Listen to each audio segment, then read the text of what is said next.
Hello and welcome to the Tinkercats video gallery. Now I'll be showing you how to make this super quick and speedy card using again the box bloom set by Stamplorations, and I'll be working with the lily again, but of course you can use any of the other blooms for this very easy design. And what I've done here is I've stenciled and I just stamped my stamp on and my sentiment at the bottom, mounted it on my base card, added a couple of gems, and that's it. So this is a really good, very fast standby card that you can make. So I've already got my stencil here prepared with some masking tape at the back,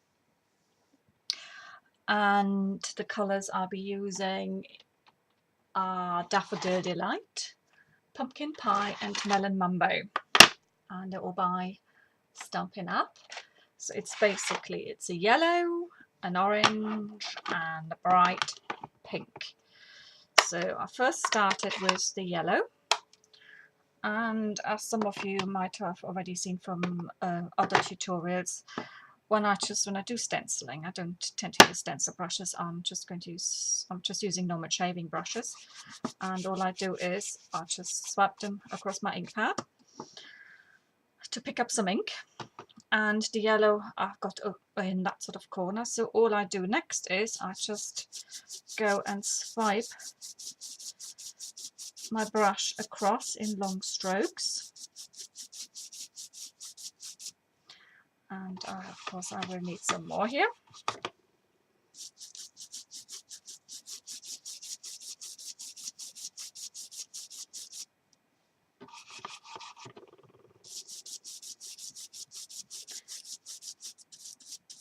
And if you want to, you can even sort of do a couple of little circular movements.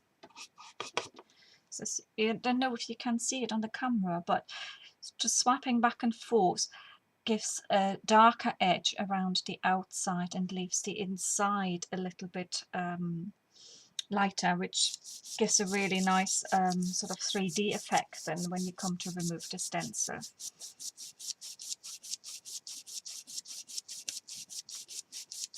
So I'm going to, because I want this side to be a bit lighter, so I'm going to put more yellow in here so it gets darker.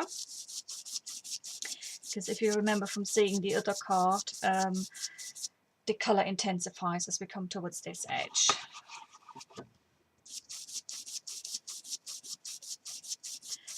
So I think that should be about enough. So that's done with the yellow, and next we're going to go in with a little bit of orange.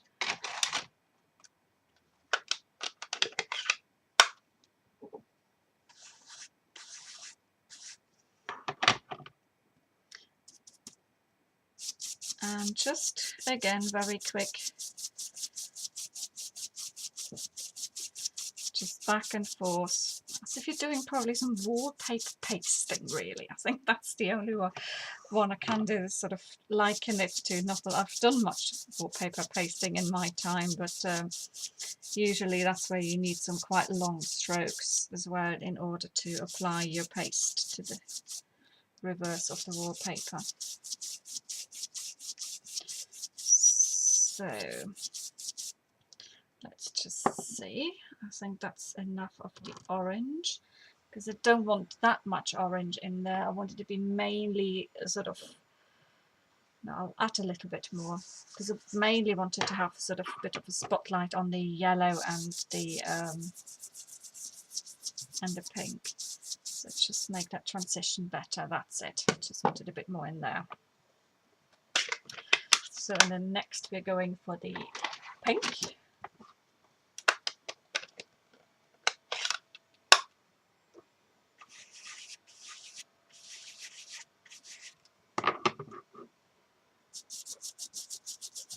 And I'm starting from the outside. I'm going to work my way slightly towards the orange.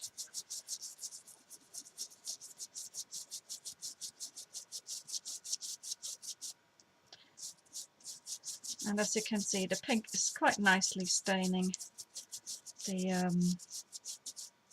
the template really. So I never know really whether to call them stencils or masks. Everyone seems to have their own ideas about what they're supposed to be called really. So if you prefer to call them masks, please feel free. If you prefer to call them stencils, be free to do exactly that. Right, so it's getting time now that we are going to take this off. So put that to one side. And I'm taking this off. So I'm just going to pop it to one side and clean it a bit later, but I want to wipe my background here first. The only thing with shaving brushes is they sometimes do tend to lose the bristles a bit, so you just have to keep on removing them. It's not too bad. It's no big deal really.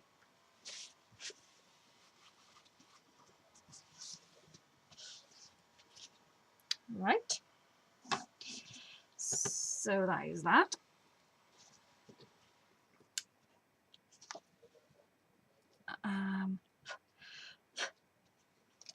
So get this off and get this off, and there we are. So we got that. And now next we're going to get the lily stamp. And I'm going to ink that up with the pink.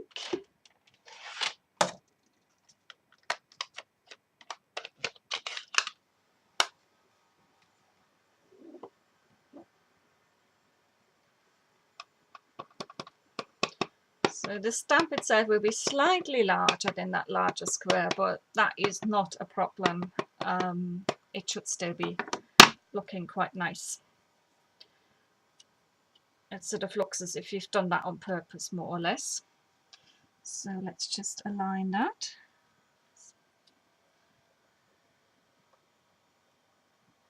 Let's just see where we need to go in. So that's about central. And just let's go for it.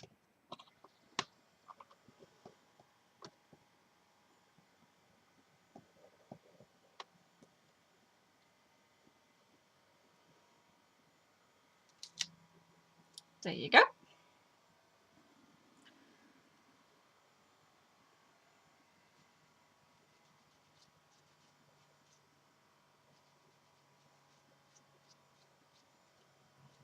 So I think I've got a bit more colour on this one here than I got on my other one, which is no bad thing. So now we're going to stamp the word hello in some darker yellow. Because I wanted to sort of just try and make a card without the use of black as well, or sort of a dark brown or something. So I thought if I go for nice darkish yellow, and I'm using crushed curry as a colour. So first I'm going to see, because of where I'm going to have my sentiment, I've gone slightly further to the right hand side as compared to my original card. So I'm actually thinking I could just stamp my sentiment somewhere around here. So just slightly further in from the edge than I've done with my original card, so it's more in alignment with the stencil. I'm just going to reposition it so it's a bit easier to stamp.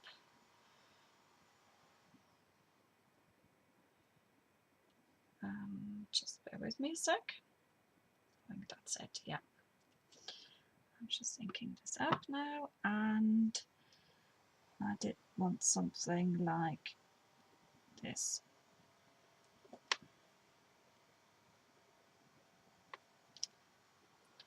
Right, so that's actually a little bit more inside the stencil, the stenciled area. And if I'm going to get my base card in now to see what it will look like on that, I can just see if I need to add some doodles or anything else to go with it, or if I just leave that corner free. I think what I'll do is I'll might just round these 3 corners. Let me just see if I've got my punch to do that. I hope I can find it quickly.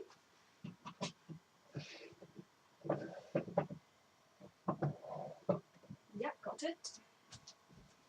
Now this was something that was a bit unplanned, but sometimes unless you're absolutely precise with what your layout is going to be, you have to do these sort of things. And it also gives you an idea as to how to play around with the cards so that it doesn't always look the same. So we got this here. And that is just perfect. So all we need to do now is stick it down and then add a couple of gems if we want to. I'll see what it looks like when it's folded up. That's how I tend to make my decisions. Just put that to one side. I think what I do with this one actually is I think I pop it up on foam tape rather than doing it flat, because that's of course another way of just playing around with this particular look.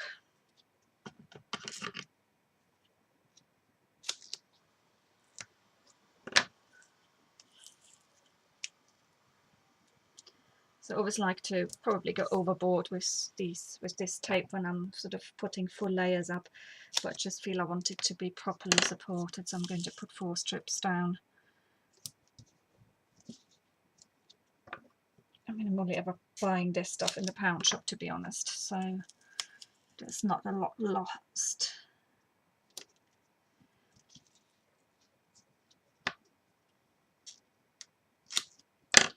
Right, so let's get this, and then I do the usual.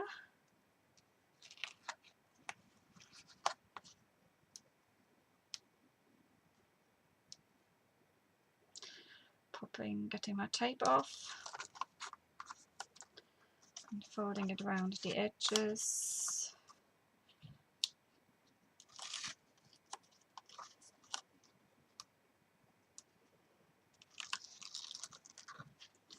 Here you go, that's it.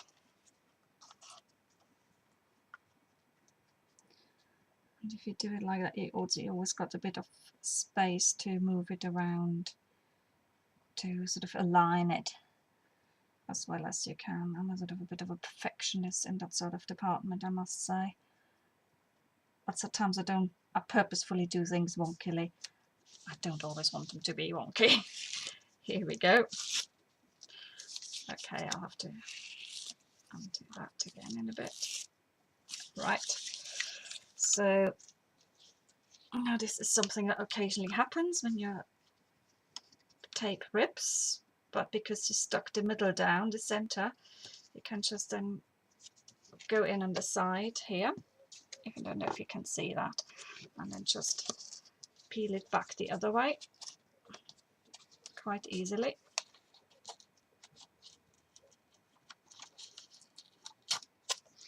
Right, so that's one side. Just going to do it on the other side.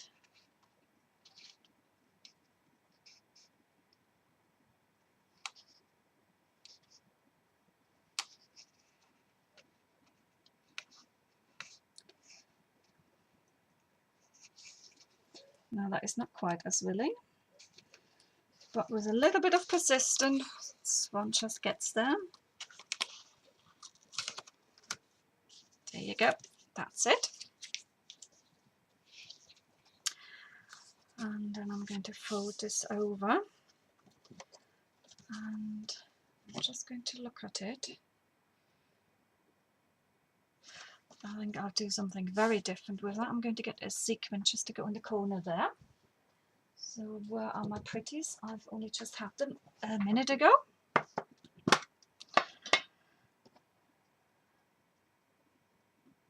And I've got a pinky one.